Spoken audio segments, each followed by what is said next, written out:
Olá, pessoal, sejam bem-vindos de volta ao canal em mais um episódio do Pandora Cast. E dessa vez estamos com um advogado super importante aqui que defendeu ninguém mais, ninguém menos que Elise Matsunaga, Luciano Santoro. Muito obrigada por ter aceitado vir conversar conosco aqui no canal. Muito obrigada. Imagina, para mim é um grande prazer. Muito obrigado mesmo pelo convite. E acho que vai ser um papo bem agradável, muito legal. Vai, com falar certeza. Bastante coisa criminal, que é o que a gente gosta de falar. Sim, é o que o público do canal gosta, também muitas dúvidas sobre a Elise, porque, né, é um caso muito emblemático aqui do Brasil, bastante repercussão na época, até hoje, né, e com a série da Netflix também, depois que veio a público também, o caso voltou a ser discutido na mídia. Você participou ativamente do documentário dela? O documentário ele nasce no meu escritório. Ah, é? Foi você que teve a ideia? Na verdade, a ideia em si de documentário, não. Mas junto com a equipe, lá na minha sala do escritório, com a minha esposa, depois com a jornalista Thaís Nunes, a minha ideia inicialmente era fazer um filme. Eu achava que o filme era bem legal. E por quê? Porque eu sempre recebi muitos pedidos de entrevista dela. Uhum. Que ela nunca tinha falado não, até eu não então. deixava ela falar. Você não concordava? De jeito nenhum deixava ela falar, porque quando a gente compara com os outros casos, que benefício que a pessoa teve quando falou? Nada. Absolutamente nenhum. Acusados, você disse. Com outros casos, assim, de repercussão, etc. Lógico, cada caso é um caso. O dela tinha a peculiaridade dela ter confessado, então são detalhes que são importantes. Ao mesmo tempo, é uma questão de estratégia. Sempre estratégia. O ela falar, talvez me tirasse um elemento surpresa para o tribunal do júri que eu queria. Porque é muito legal você convencer 210 milhões de pessoas. Mas a gente não precisa.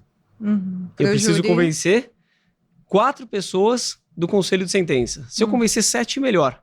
Se as 210 milhões de pessoas acharem que eu tenho razão, mais legal ainda. Mas não era esse o objetivo, né? O objetivo, 4 pessoas, 7, e tá resolvido o meu problema. Então, ela nunca tinha falado. Ao mesmo tempo, a história dela era muito interessante. Que foi a história que eu levei para o tribunal do júri, né? Porque eu consegui visualizar que a história dela, ao contrário da maioria das pessoas, que normalmente tem uma vida que vai seguindo uma linha meio que reta. Uma vida linear, né? Bem linear. O dela sempre foi altos e baixos, altos e baixos, altos e baixos. E eu entendi que se eu contasse isso no tribunal do júri, eu acreditava que os jurados poderiam entender aquele ato dela, que era o ato de ter ceifado a vida do marido dela. Então, não que eu tenha pedido a absolvição dela, eu também pedi a condenação da minha cliente. Você pediu a condenação da sua própria cliente? Pedi a condenação no tribunal do júri. Como assim? Mas porque ela é uma reconfessa de um homicídio. Entendi que ali, dadas as circunstâncias do caso, não cabia eu pedir a legítima defesa. Que os jurados não iam acolher a legítima defesa, mas não pelo ato do homicídio, mas pelo ato da ocultação de cadáver. E aí a legítima defesa ela ficaria muito prejudicada, embora a ocultação de cadáver seja um crime na nossa legislação dos menores, porque tem uma pena de 1 a 3 anos. Então você só não pediu legítima defesa por causa da ocultação de cadáver? Foi.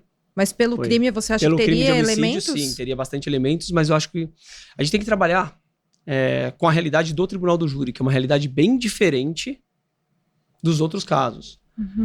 Mas eu pedi para ela um homicídio com um privilégio, que seria uma causa de diminuição de pena, por ela ter reagido a uma injusta provocação da vítima, né? Logo em seguida, uma injusta provocação, reagiu e acabou tirando a vida dele. Mas qual que seria a injusta provocação que justificaria tirar a vida de alguém? Ela vinha numa violência doméstica, uma violência psicológica há 6 meses.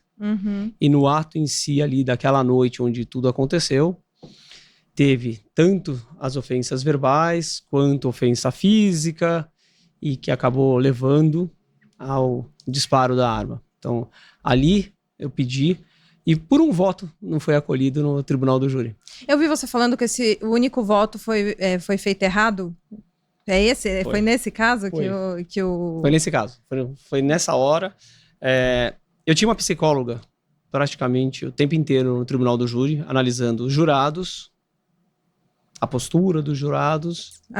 Você pediu uma psicóloga na sua equipe? Eu tinha 10 pessoas na minha equipe. 10 pessoas para conseguir construir uma boa defesa para Elise. Entre as 10 pessoas, uma delas era uma psicóloga, que ela era importantíssima pra gente ali no tribunal do júri, porque ela ficava sentada e eu sabia que ia ter muitos elementos que eu ia surpreender a acusação. Uhum. Eu estava preparando esse júri fazia 4 anos, né? Então, muito tempo de preparo, conhecendo cada vírgula do processo, cada elemento de prova, cada coisa que eu ia levar. Então, eu precisava surpreender. Entendia que a surpresa era fundamental, tanto quanto a duração do julgamento. Precisava estender o júri e causar surpresas. Estender o júri. Suas duas estratégias. E a psicóloga, ela tinha uma função de ficar analisando o comportamento da acusação e dos jurados, ao mesmo tempo que ela sempre estava ali preocupada em tentar fazer uma leitura corporal, né? Então, se a gente estava causando incômodo no jurado, se não estava causando incômodo. Então, no júri, a gente tem muitos embates entre defesa e acusação. É normal. Independente do estilo que você tem, é mais formal, menos formal. É normal você ter alguns embates. Uma das funções que ela tinha lá, ela era mostrar pra gente quando era para continuar o embate. Então ela fazia um sinal para mim que era para continuar, porque os jurados estavam gostando. Ela lia os jurados e achava que eles estavam gostando daquele embate. Uhum. Ao mesmo tempo que ela poderia fazer assim, que era para cortar. Independente de quem tivesse falado por último, era para parar de falar. Porque você estava desagradando os jurados. E a partir do momento que você está desagradando aquela pessoa que você precisa dela depois para votar, é melhor você não continuar. Com certeza. Independente do que você falar, você não precisa ganhar toda a discussão. Uhum. Você precisa ganhar o jurado. Exato. Então ela tinha essa função muito legal. E esta pessoa, ela não conseguiu ler para saber se o voto ia ser favorável à defesa ou não. E ele era homem. E, teoricamente, a gente achava que o voto dele provavelmente seria um voto contrário. Que a gente não conseguiu ler. Sim, uma incógnita. Quando estava votando ali na sala, que eles chamam de sala secreta, que secreta não tem nada, mas quando estava votando ali na sala secreta, na hora da aquisitação do privilégio, ele comentou que ele tinha colocado na urna, ele recebia o sim ou não, e ele colocou errado o voto dele e pediu para mudar. Eu, naquela época, não usava aparelho auditivo, então eu nem percebi a discussão. A Juliana que depois me contou. Mas ela e uma colega minha, que também estava na defesa, a Roseli, elas entenderam que era homem, votou errado, deixa ficar. Mas depois ele veio falar pra gente que ele tinha votado a favor do privilégio. Acontece. E com isso, qual foi o impacto desse erro? Eu excluí 2 de 3 qualificadoras e com o privilégio o crime não seria hediondo.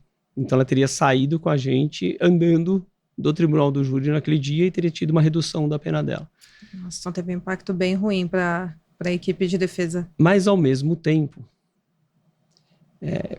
se a gente parar para pensar, né, ela ficou com 16 anos, no fim de tudo, por a prática desse homicídio. Ela foi condenada a 16 anos. A 16 anos. Primeiro foi 19 alguns meses, depois a gente reduziu no STJ, acabou ficando 16 anos. Não sei se o Tribunal de Justiça não entenderia que essa decisão foi manifestamente contrária à prova dos autos e mandaria julgar novamente, porque é um caso midiático, com diversos fatores que acabam contribuindo para ser uma solução muito diferente dos casos normais que nós temos. Por exemplo, só nessa mesma vara, eu fiz o levantamento de todas as condenações do Tribunal do Júri até o dia em que ela foi condenada, que foi dada a sentença pelo Dr. Adilson, que é um desembargador que eu adoro. Hoje ele é desembargador, acho ele excelente, muito competente. Mas nesse caso específico, eu peguei todas as decisões do último ano inteiro, para saber quanto que ele já tinha aplicado de aumento e de diminuição nos casos, o que ele tinha feito. Só no caso dela e no caso do Gil Rugai, ele procedeu ao aumento de 1/4 de pena. Por 2 vezes, na primeira fase e depois na segunda fase. E nenhuma das outras. Mas cada caso é um caso, não é isso? Cada caso é um caso. Mas quando a gente pega um universo grande de condenações, um ano inteiro, do 5º Tribunal do Júri de São Paulo. Estou falando bastante processo, né? São Paulo tem uma e você está quantidade falando bem que grande. os casos mais midiáticos, ele aumentou a pena? Seria isso? Nesses 2 casos, especificamente, teve aumento de 1/4. E nenhuma das outras teve. Aí eu junto uma tabela, tá, no processo, para demonstrar isso. Mas não fica só em primeira instância. O STJ fez a mesma coisa. O STJ, até o julgamento dela, sempre compensou a agravante de ter praticado o crime contra o cônjuge com a atenuante da confissão. Ou seja, uma compensa a outra, você zera e está resolvida essa parte da segunda fase. Certo. Uma pela outra. Compensação entre circunstâncias em que o STJ sempre entendeu de igual relevância. No caso dela, eles não fizeram isso. Procedeu ao aumento de 1/6 e depois só baixou 1/6. Quer dizer, aumentou 1/4, desculpa, e depois abaixou 1/6. Mais pena, porque o caso é midiático. Não tem outra justificativa. Quando você muda a regra que é para todo mundo e você coloca na balança e você vai analisar, a única justificativa é que deu repercussão na mídia. Se não fosse, não teria isso. Então, considerando tudo isso, é possível, ou provável, que em 2016, se eu tivesse conseguido ali o privilégio, ela sairia comigo andando ali. Mas teria recurso do Ministério Público e certamente teria um outro júri, seria uma outra discussão. Tudo que eu levei no Tribunal do Júri naquela época ia ter que mudar tudo, fazer completamente diferente, porque eu já não teria mais o elemento surpresa. Entendi. Você usou sua estratégia de surpreender os jurados com a história de vida que a Elise tem. De fato, é uma história bem pesada de vida, a gente ficou sabendo no documentário dela.